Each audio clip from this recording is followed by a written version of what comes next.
let's go and chief minister in voina session na tukel ti sang tu henin a riek don ani puile don ngai nom le don nuina turte po tam le viawang an riek chanang Speaker, masaberin tipabial tu members on tak pu ramona mani home minister local chung sanga boina to atang kha han tran kan dua nia security VVIP security hi arip kaparit tuala voi khat upasiro khumana Padmasri Award Delia Dondona soi krian chu min han check tak ngai chu a top la ma san ke ma po ka in ring hel zo to dia khatian khaniatin tiang ni kho hianin VIP ni le mail te point me do angai ve a awahan okay kitu ti tak lo a boring lu tuk tur ti reda hadaran wang ze wan awahan ngal mail te point me do angai ve a MLA thar ho training an lak khan pu TBC te ho hian MLA silva siam tiran tung rok maya anan en fina siam sak du mi alo me kan deputy speaker hianin MLA kan ni ti fin fianan khan electric bill pek nat receipt te khan phok thina ni ome tiang te awahan kha tilom ve ania tin tong khwa hian zol nei do pa ngai te waron sei don mo ka tia opposition le a member puite a ruling puite ron kap de a thakap ma bultan na a khote trong trai reng mai pidari oma dan ina hian kum kha don te ronom china del hia ka wangai tia nam chan tu nei tu pa buram mangai hi mi ruai ro ti tlat maya ke zo khamin tiang ti kha hlau khopa buram mangai zo ruai ID card nei mi alo Aadhaar card nei mi lo kha Delhi atsuka aron hove zan mai ni mak ang reng view chung te po chu ten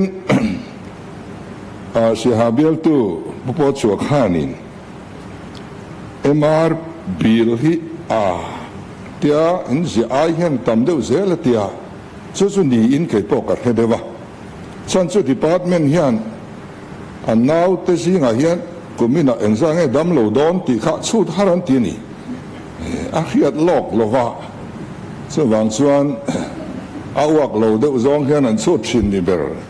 turania ataka hian lo tam le thin amaro chu bil dik vak lo hi alo om thin alo ni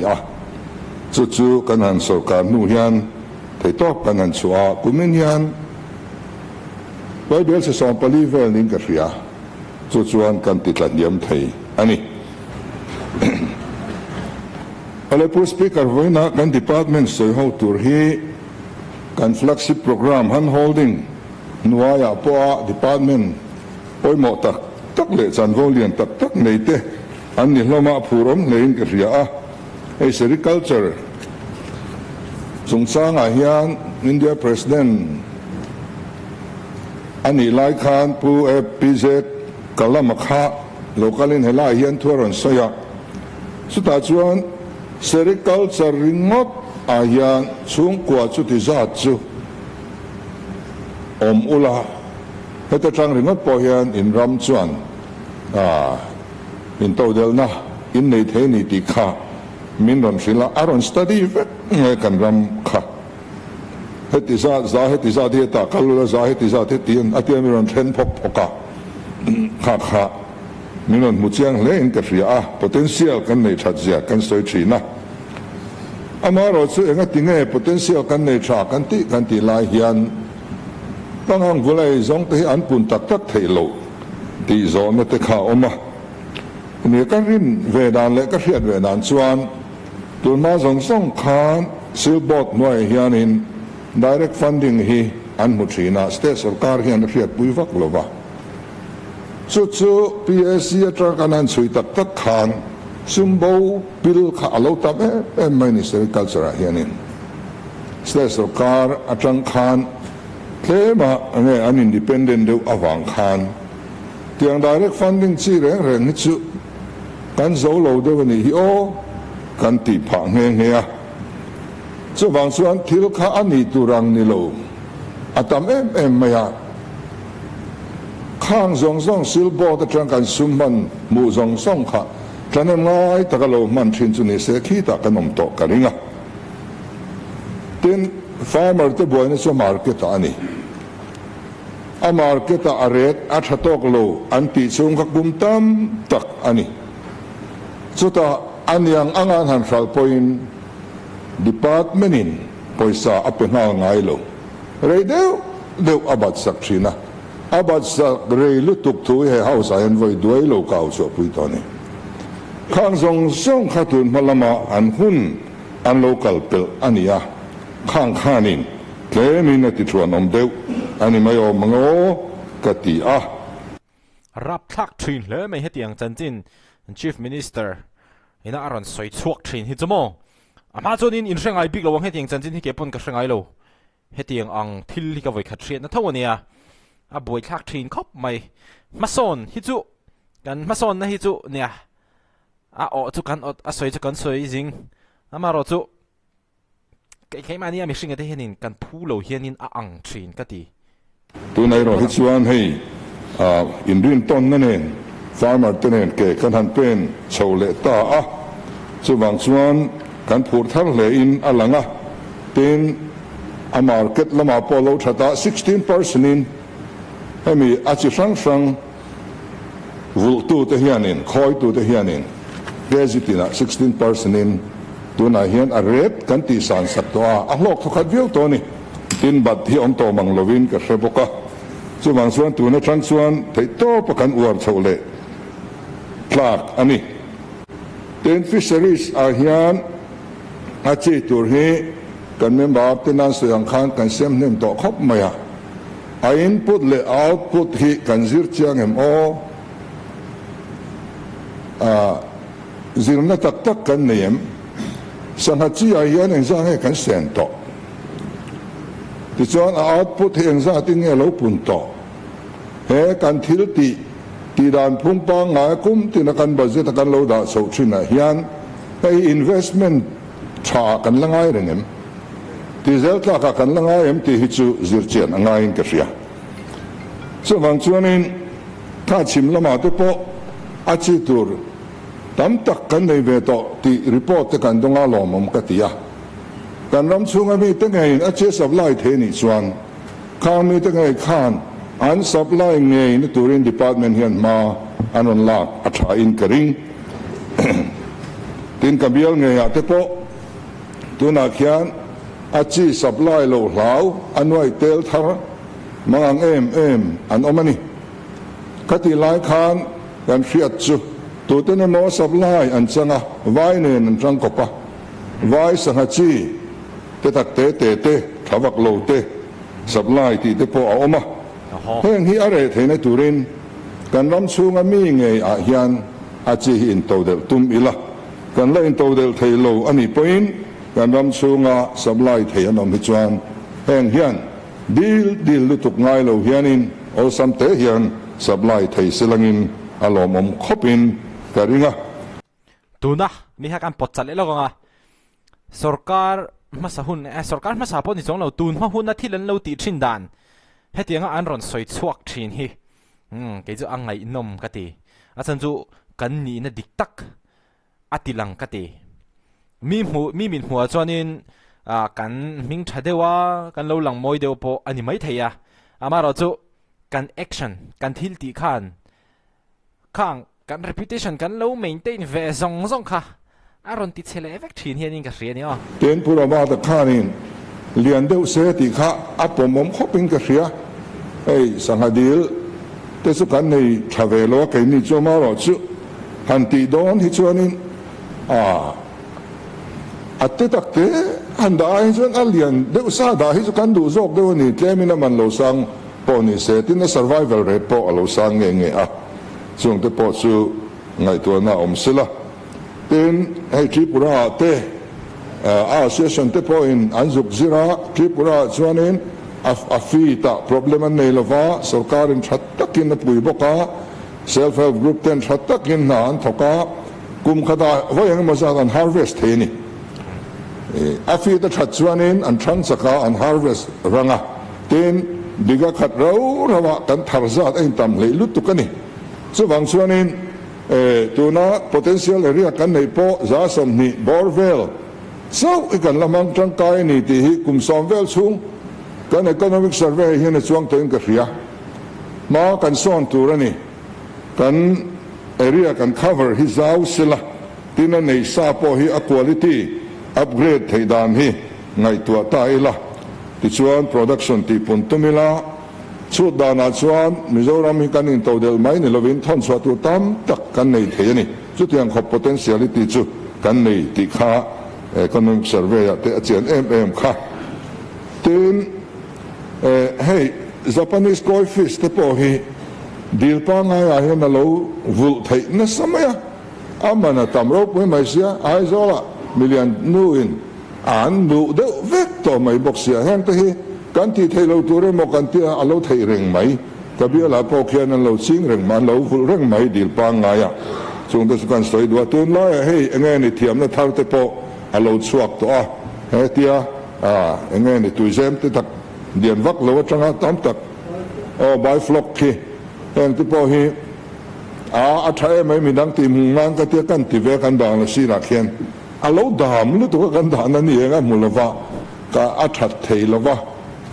kan son do na man kan te chu mi ti mu kan du wang ania ten kan in to del don tak tak ni chuan ram dang atanga sang lo lu dan te po hi kan ngai tu ngai hei ngai ni chemical manga an song bol dan a mi thirwang an noi chi an noi han ti te video engama mo tur om thina heng chuan lam te po hianin chuan lama kan mang ve tat menga kan dan ve mai thei dan kong hi kan mu chuak thei tura kangai helaya kan farmer te an din chuan tur ani phot chuan chung te chu kan ngai to a tha khopin ka hria a ten to zong hin soi se le la forest department ti le top meng her se hi kan state tree ni a kan war tok lovin ka hria kan lam kong pui dung zong me hian her se hi anom se kan bangla hote hoa te po hianin amoy ni her se hi chu prun ngai reng lo nal deu mai ron ni ani a thala anna senan suak te pe hi chu kan rama hian khat ta chuk mai sala Mizoram min than na turani her se ku te po kan lamang duin karing chu tiang chu ania wangin kan ram state tree hi kan uar a tha in ka hria a ten kan member chen khat te khan kong mi wa chuak to loila kong pui dong hi chu reserve toila a chak lam le thlang lam ti rot thir na kha a oma ka pom zong ta kan ka lo rot ve thin to ani hemi ti tur hian forest department hian ngen initiative ladon ngun version sa kalpu anga ya led tuna rural development kan han ti tak tur department te revenue department te forest department te le adang dang te ne conversion sa kalpui angai dona heng kong pui deuh chin hi chu kong chak le kong thlang hi va thleng to loila pas kan pek toin point reserve ta ila ti chuan kong basam sami angai don lo a thel mai don ani chu ba ka sigle sa alo vong nuamanga pangpar chi te le ei thei chi te han ti tak tak ilangin nung cha tan po anuamanga jinvei wa hi riru po ti hadam em dona hei hi chu mani department mai han ti thei thila ni lowa conversion sa ngai tu chawatan a than le mai voina hian demand nei tu te an ni boka ye van cc lam hian buram tum chho thei phei se chuan lo mom khopin karinga tin kan rama NLUP land use policy ram mantrang kai dan kum tam tak kan local puya amaro chu trangkai ta kan man ram hi motor awang le mai kong sira hian han sinila kong sak kong thang huan alo om point han bi chiang ina zim te ani zau tak tak motor awanga khwa le khoin kar ram ol ala tam lu tuk vek ani chuan kan ram hi chu ti lu tuk chuan ren alangai lo mango ka ti thina kan hum hal tur ani rual hian development kan ti don ani chuan man kan pe ka ngai tin aman pek tur po kan la nei hrie tu na chuan kan ram hi dik che chuan in an min pain akum le chuan a hring le vek ani chu ti koparam tha chu kan nia tin lo kan va ta kan va thu veka kan har rol le veka alo chor kum tuanin kan tuk le boka chu ti chung chuan chu la nia forest aron ni le zelani kan ram hi a thadang lam em ani ti chet po tum la ti chet le thelo thu kan ni khati rama khan pathianin min da awang hian kan mi puite na an mamo thila hi chuan ren lutuk po hi a thalove amaro chu tuna shifting cultivation kan han tiang chi hi chu permanent mechanized zong le khatiang zonga tun lai thiam ni te na kan ti chho zel roi chu sarkar chuan atum tur ani ti chu kan pom threwing karinga kha aron soi lang lawang ti ka hlau khop mai shifting cultivation chung chang kha khate achan chu khatiang hanin aron soi chho na sa to sia hemi enge ram ngo nung cha hum hal du tu te mindset le khatiang lampang boipui em pol te khanin an hel hian ka lo ring ani amaro chu shifting cultivation aron soi lang le kawa kha na ron chan le de ka ti ten kan forest area hi kan lui dung te tranga tlang chi pason hi mana ZNP kan ni line ena hian house a hian in resolution kan lo pulu to a min par thak saka kha kha kari ro la omrenga lui dung ram tha a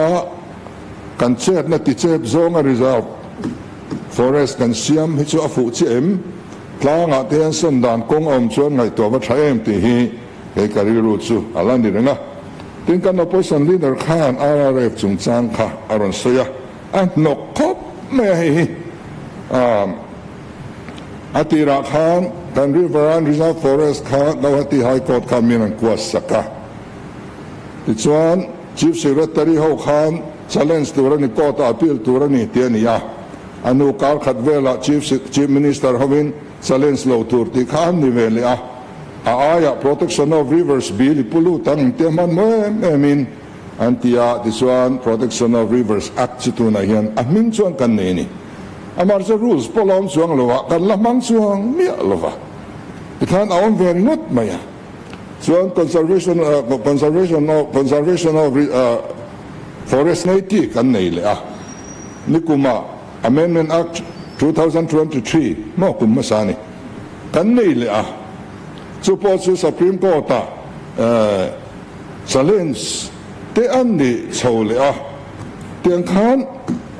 the government case zo khen ye forest su dictionary meaning a define turani ti te alone le act lam chuang reng lo kha Supreme Court judgment zo kha te funga man ani ta zela ta chuan irrespective of the ownership ti te kha lo ni revenue ram ani hemo mimal ram ani mo eng po khaloni se thil hringam to na re su forest ramani ti te lo ni ta ni kan act khan om zia kha ani vak talawa ti chuan soinwam lo zet mai chu turial haidal project kan han ti khan forest ram chin chu zangna dom na an pe ani company khan khami chunga ram nei tu dik tak khowa kha an pebok ani tichuan land owner pebok forest department pebok and kim clear ani ngai nip ko in khati lai ro rel chang tu congress sarkar khan aram nei tu dik tak chin kha chin chia veka hei ba ki tu ma helaya hian ram paspet tu ren lo ti order an chu thapani amara chu anwa MNF aron sarkara sudan chuan hai chutanin petamol mola kan ram lau ber te sung ko poin tam tak noi tam tak an la ta tu nei lak le tu pon la nei ti kan fian kai chief minister mel dan chu wa laser focus tiếng ngày nam là còn phi mấy mấy về cần ngay thay liang khát tiếng khát anh nghe gì à what the hell Hei ba kitu ma helaya hian rampas pe turen lo ti order an suat hapan amara chu anwa MNF aron sarkara sudan chuan hai chutanin petamol mola kan ram lo ber te chung kwa point tam tak noi tam tak an la ta a tunai lak le tur pon la nei ti kan fian khatiang khani chautak noi awang khan kan ram ti ching pen tu hi chu elai ro rel tu te kan lo ni zok ma thin emani o ti thein thil hi akal ta ngày nào lâu khi lại áp đuôi mà tôi thấy thế khi viral sẽ có vấn đề về rap lắc thiên khóc mày à ti chuan thu boya alu ta ti khan akal ta ze la tu na hian khati laya passport to lo tur ti nuwa pas nei le ho zong zong kha khan tu nei sarkar hi min thing ani tuna lan dan chuan pe don tai la bible chetam tak poisa fai kan soi don ba ka motor thalai zani kan soi ngai bok don ani an rap lắc lom về anh ngày nào lâu khang mi te khan Mizoram yan mangai lo shrim rem an ma ni pumpui chen mangai oi khatiang khan min tla bok chuan tu sarkar ma hi kan ding zo don lo ni chutiang din huna te chuan kan lo ding ta te chuan a riverine reserve forest a kha a changin an khuasa a changin an tung ding lia chuti reng reng chuan tu na hian la in chai buai ani ta a te chuan kha RRF kha a ding chuak le don ani chuan kha la ding ani chuan khami huam chunga ram nei ta ka chu compensation per lo tur niom takan ta ni forest ram chunga nei ani ta a amaro chu RRF pai ani chuan forest ram ani lo chuan lanon at khan nei tuninan sang thenga pek tur ani don to poniom takania a chin cheve nui me hi ka ngai na vak po kan hri lo Supreme Court lama akal zel dan turi kan hak top mai ni chu tiang chu kan ne hei scholarship division chunga te po rai tak compensation a kan buai na chu ta mun sang atanga kan ti buai zel ani kha kami chung sang kha tram ha sa ka soina sa to elai hian surveyor rual te scholarship a kan tir tha rampek to lo tir ti nuwa tu nei tu sang atangin pas kanin pe choma malaka la in khung mia kha nga wanga ti wan buai chho kan ni chu wanga ching fel tu tur zok te hi ati buai tu a hianin kan tang thina tu na tang hi chuan sarkar hena project poimo anei na tu reng renga hi chuan khatianga mi pam hamten ram anin pe ka compensation tin zona ma an lak thelon tur khan kan hrema sani pho chuan I freeze zelang ti hi kan ngai dan ani a helai area hian pas pek oi to lo ti in order kan chuan zelanga kan freeze zel to don ni khi tiang chan chin vel han ngai thla hi chuan mo ai pu du ma te sarkar ZPM sarkar po hi an fam kim big chuang mi lo an perfect lo ma se sarkar dang te ai hi chuan in effort hi chun pe ni an tum ani atum tak hi chu mo soi tong khan in fam kim chuang lo ta tu ma fam kim om thelo ma ni po an fam kim lo ma se party dang ai chuan in effort chu an pe ti hai rual ani lo ti chuan aram nei tu dik tak te ro chuan compensate an dongang tin kan ram lui dong le a kan ngo le en kim mai hum hal na tur konga pol thatak takan lo ding chuaka rai parian ti te an zinga te kan han natlang ve nok noka kai ni te po khi kabial nge a po khian we me khian ser chip khochunga khian ngo thai mai hum hala anuam khop mai khatiang khan sarkar hian thopui tur thatak tak kan nei me ka khotam taka po chu chu mani chunga lom thu ka soidua tin carbon trading hi tama sa kan fia fulo dog MO katia borte takte te kan ram boruak thiang de mi thunila delia zuk zuari la tilam pangkhan kan soi khan ka ria kha carbon trading ani lova company lian ten mai khu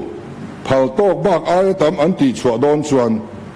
boruak chia an siam ang hen boruak tha khovel khoi mulai siam turan thini chu carbon trading ani a pelam pang poi kan ngai tu atron a thain ka fria khovel company lian tu temo kan rama forest ramron tia an sen so veka that taka ngo minon siam sak tu tur carbon trading noya te po kan ngai tu a thain karinga tin kan member pakhat khan tu ber nge ka hlelowa kol kwata kan nei thin kha an nei le theim aran te pumon pu ni mo kha a nia kan nei thina kan mang tang kai lo me a kol mel kham hu tu rom vak lo ni mizoram ko pumon pu ya chut dan te tlang chu va men thin ve mo le ta kha tu te ne mo an zuk la chuaka tripura lama ten hral le a khát tiếng reng kha anh tuần ma khan a to pa chuan min ti top sak ta yom tak ani a chu chu nei le thei da na chuan in a kong dab le a thangot an ti kha kan comment du dan ani a tin pollution test chung chang tuna mun khat chau me ti hi chu ni lo se ti kha member tam takin kan au pui le ta a ni kum lama po kan au pui to a Hethili kan au chua pui rei ma Tony po speaker department in tidan an zon vat ahun ta hi chu kan in chok zang khai thein turin department in maron latura inayan ten aizo la hian mi pakhat ok ut industry nei tu a oma amin po kan soilo longa pulau zidinga nia thing le mau ring ngot thian mizo hin nal tak asame kan itu na hian hi innovation chi khat atlingin ka ria kan ram raw material mangin in chong ke thlengin asa thei to ni hi kan ngai vena mani nam thil kan choi san na tang poin mani mimal in atan te po sarkar building atan te po hanti chin atha om ngo ka tia hian na sa takin ramdang rot tivel cement tivel kan le hi min zang khai thei don ani tin bawal chung sang kha puro ba ta khan ron veya pi provide khan in aron ve boka min dang te po khan in non soya balu hi nia mahal hi chu tha kan han ti lo khani a amaro chu langkai balu te kan lo in ha na tu na hian ti lei thei lo na malang kai chau ne lova dang te po ani a mi hring hi dan ta na siam kan nem nge dan hi mi hring ta na siam te he kan buk a thain ka ria kan department te point dan hi chu mi hring tan me siam ani mi hring te that na tan le rem chan na tan dan kha mi hring ta na siam ania mi hring ni dan ta na siam kan ni lo ta mi principle ni kan man dik angain ka ria so wang chuan kan ba lu te po ati poi lo zong awau kam hreu chelo zong le a JCB te ne na han lak an chi te kan khap theya ten li chunga mi lak so te po kan khap theya a ba lu pa ngai pathian siam pa ngai ang heng han lak le thei dan te hi chu in siam rem dan kong om thei sen chuan in a thangotin ka ring ten medicinal plant he che help lampang chan ani ma mai the ma se forest po hi kai doi tho mai the ya heng te po hi kan war so zel angaya kan member zom tak pumuan puya khanin tual chung nam doi chang kai je kha asoya ke po tual chung nam doi hi atha zia ka khebe to a thing ka thang na ka kiu ru hi ka ti so pa ni chuan lai dar li thangin na ka la tho pui thawa a sop ti ka khelem lova dar li a chuan ka tur ta vak lo ka han en ti ra an x-ray ya an lo fria a na khong ka e adam mai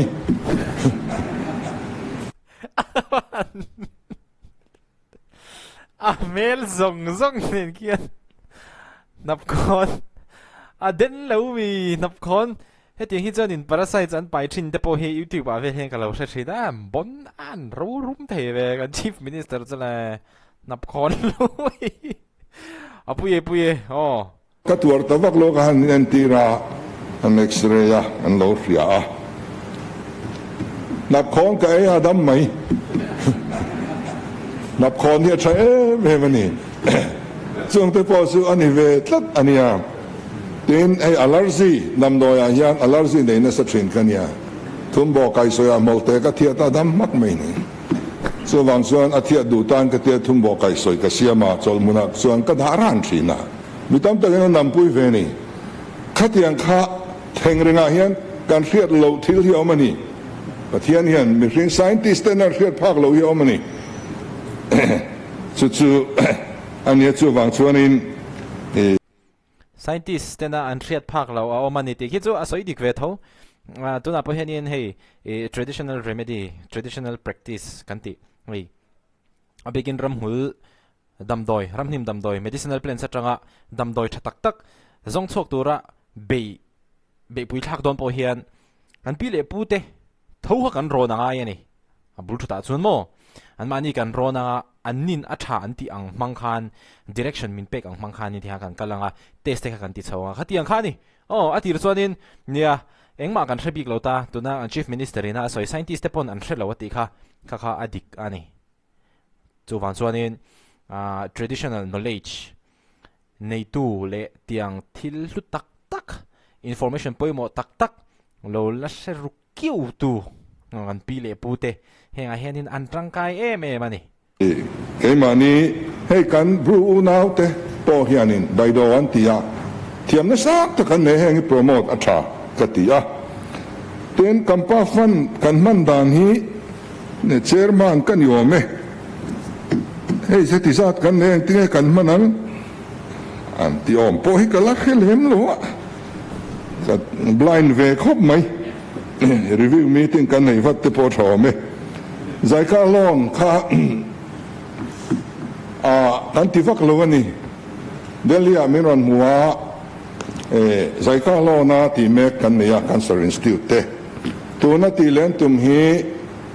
forest department ani an lo ti to dan kanen hian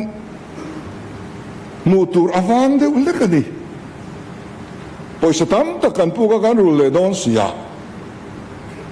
a khoi bertan hian ma man le ti kha kan ngai vena suti te chiarin kan tang kai pui lo in kan ria chu wang chuan he ta kan boring ceiling kha aron no tot ve tho mai sia he ai hi chuan in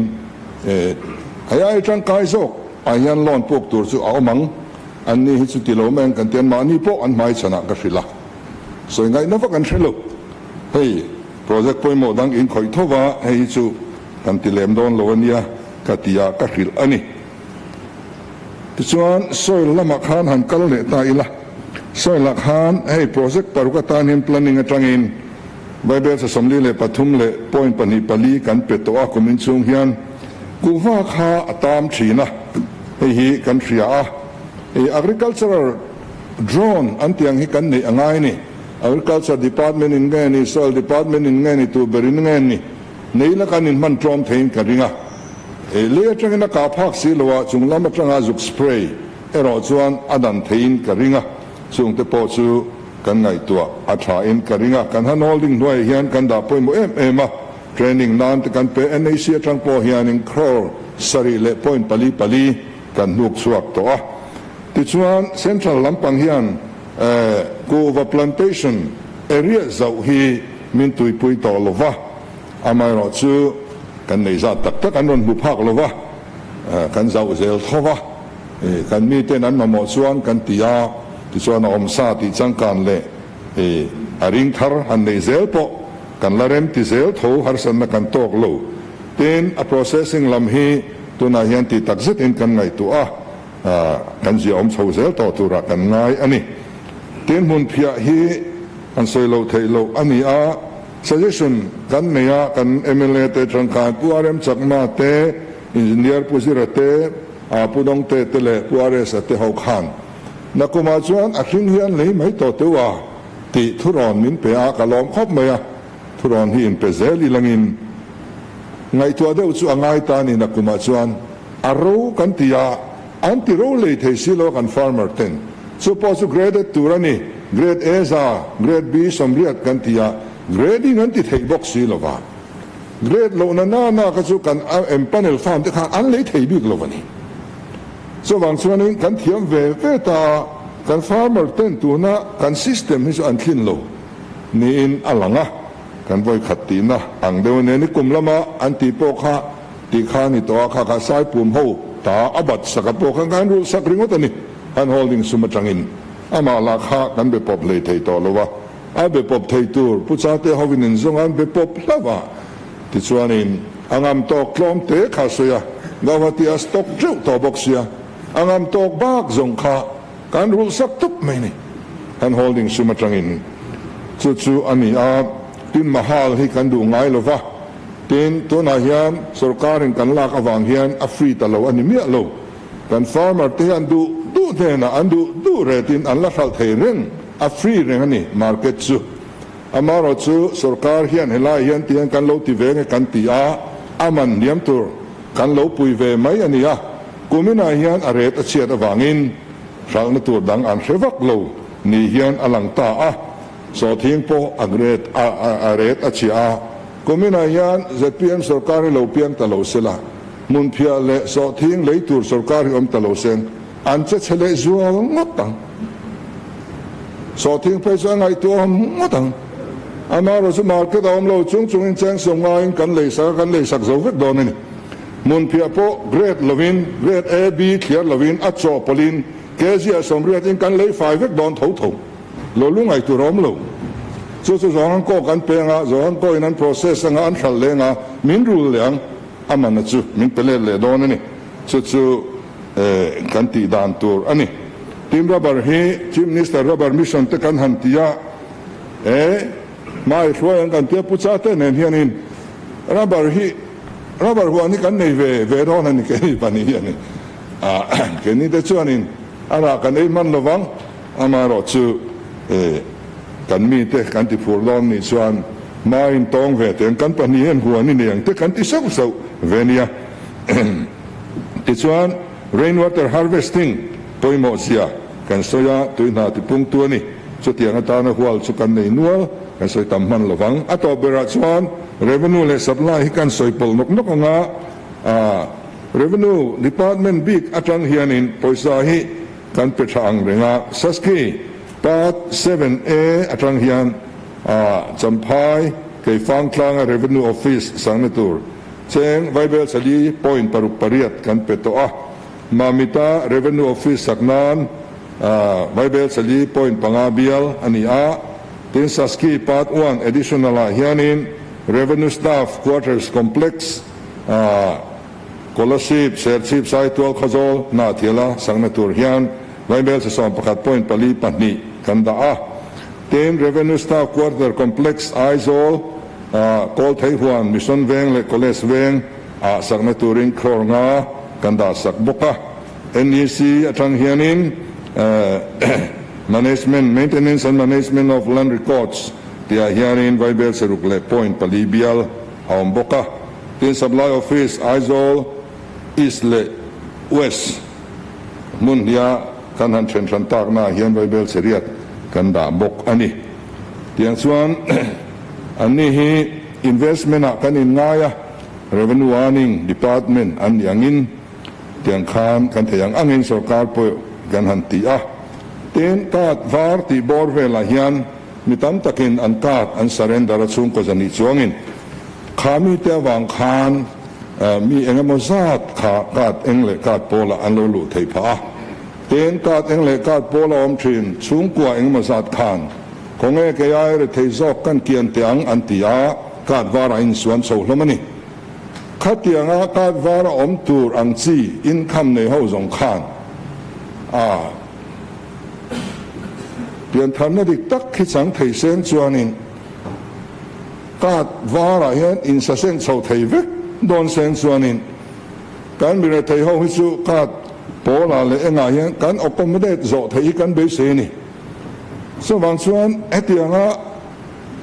กาดวากาดโปลาจะกาดวาระกันหันโจทย์ยันมีดังรงกันโปลนี่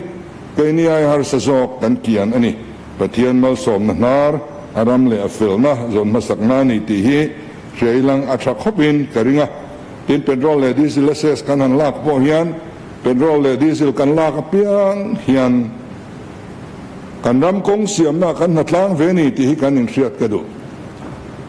zoram mi pu hian petrol kan lak piang diesel kan lak piang hian ses kan ba choi ve ta kong siam na ni he kan ram kong chia kan ti kan in em siam than nan hian a san pain ka ba thok thailo contractor po ka mani thailo amaro su petrol ka lak rual hianกันนัดล้างเวนีตีนเสียอีหลังอินเต้นข้าเวกค่ะตัวน่าตรงกำรอนมันเด็กเขาจะเบียกินะเองไงครับอ๋อถอลมถอตับตัวละอ๋อวันนี้โปรแกรมเตะอมังทินเดียวค่ะอาศัยหนุ่มที่เราจะมาจะก็ใช้จีเรามาสิ่งเชื่อเทียมค่ะโอ้ example ไม่ตันพายะzukalin missionary zuktangin pathian thu in zukshil thei kherlowan ni thei ama se khatia ang type deu kha khatiang type deu kha ni na ron soya chu wan chu ne ka lo kick ver soi tha ka ti soi thie ka ti chong lo ne tin te ka ron te khina po kha a thalo ka ti na ni chong lo hin ai nang ka ti ema ka ron soi me nia engma lo lak koi tu rom lo ni o petrol diesel kan vala khan ta damlo kan ni damlo tana mantur ani health tana mantur ani ya athan pain damlo kan vakan kual thailo petrol kan laga piang hian damlo kan ti te hi in ria ila tin petrol te kan laga piang hian zilai te kan tran pui ti hin rebokila thil danga man thiang mi lo khanga tan chawa mantur kha ani a mi pui te kan tel ve na kong ani nia che hi choi se lo ngu heta sama po kan choi tho chu wan chuanin a tamlo nia petrol cheng hi ti kamo a tamlo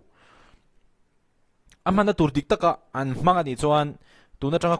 kum som vela chuanin a zia chho fi bang man tur dik taka an hmanga ni chuan hetiang ang che hi kan zawai hianin ain vui pui zom ni lo hian a tulani ti thap tai lang kan ro rel na hi amoi o mang o ka ti ha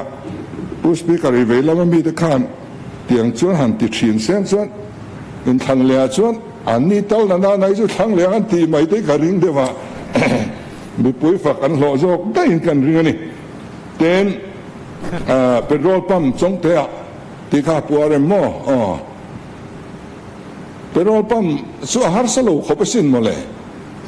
kan minister hian na pui thei che ka ring chong te petrol pump om ngai ngoi meni po kan no zinin boi thla lu tuk ta lung le trai phur lok te ngai kong che box si chuwang chuan songa chon petrol pump om tura malak kha har vak kan ring lova tin cylinder put ur re to selang tui kan her hol ang hian a pipe bin ti ve thoi theilang kan tia chu company hian anon be mek boka tripura tangin ha te kan soi du mai maya tin kan opposition leader khan compensate la 15% sarkar an chun lu kha enga tinge in siam than mai lo min ti deu ni khang ka sia MNF sarkar khanin 15% la kha an lo du khopa ko ta khan an kinga pele leve kruan te pele le khania an tia Kanlan Revenue Act 2013 kha section 75A ning ka sia swalo chuan kha an siam chopa an khung lut le ta chuwang chuanin compensation la piang hian za som panga sarkar an chung lut turani ti kha an lo siam le to sia chu hiat po kan lo hремang lo khu compensate an han lan lo khon ta mo le nga tinge ka zuk tinge ngia hei dan hi oma lo mun tia kan la siam thaman box si lova yan an khon zela theni na lo pek lak lo to kha chuanin ti zel mai te po kha thazok tho mai thia a soi thei tak to lo kha chu cái này kan lo sarkar ve to boxia ti na te po kha ang rio chu ani nia iram te kan han tia ai ton tur atam le ten land bank chung chang pu chuan thangana ron soi kha adik katia salai abial buai na po kha ka kheve khop me kan ne na local na sa ram nei tu in LSC ron dila aramanan the sak ta tak tak maya a chelai te kha aram nei tu na changta a tham om na mual po ram nei tu chang lo te na mani kha sarkar alut vek lo tu te ne mon liberal tu te ne mon nei le mai ni ka social na rei to hi amaro chu balak nei kal sak lo em maya tu na chang chuan hemi kan ti dan system hi en no na ti vat a tha in karing heta changa lok na lo tel te po kan no mani mai the resistant te po mani mai the ma se kan samlai kan revenue minister hi huai ta ga om turin ka duwa thil tha kan ti do na min do dalan nom ni chuan kan len lop don tu ma kan dim don lo pui angai chuan ka pui zel don anunga ka ding tlat don bon ve tu mi chu kan ngai thale lo gang thil tha kan ti do na min do dalan nom ni chuan kan len lop don tu ma kan dim don lo pui angai chuan ka pui zel don anunga ka ding tlat don mi pui ta na tha ani chuan thil hi kan ti dang lam ngam tur ani ti kha kan soi du ani what a very very good nice soi tong khanin ZPM sarkar hin perfect mi lo ni an fam kim lo ngati sol te pon nei ve thawang but antum an effort hi amu thei ani then Consumer Protection Council hei thopuya imang tang kai tengu buk na ti dik na te adulteration chung changa te kan wai mele NGO zong song tenen party tenen po thei to pin I tang tlang ang then atobera kan soidu chu boundary dispute kan mea asam nen ano kalakan hanin bia kan sarkar nuwa in biak zela kan tia tichuan voini kan rop to min chang lo shim maya lung thokim nan kan tia tun na ya kan zuk rop le ni min chan don le don lo kan khelova eng po ni seng thiam kan chan nan voi thum kan rop po min chang lo ni chuan ngai to dan te po kan la thiam ang chu kan ti kan ram ri buai hi pending lovin kan hun chunga soifel hi kan du khop maya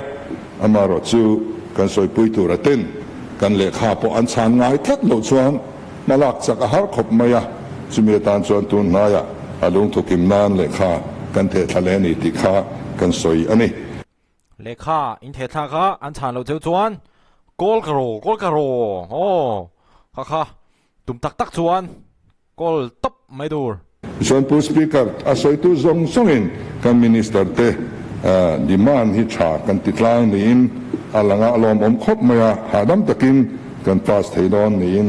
alanga alom om khop mai kalome kha kan chief minister ina react chu ni puiren prem khop mai tu na henin session hi alakal me mon le ngor hi zone thian an la live le ta riat na kan kan ti phei chin ke mani lama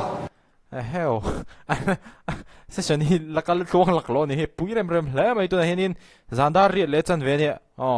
na ka ti zong kha ke ni chu tun chu mata na kan react thei chu ni video le ga in mule theu don ni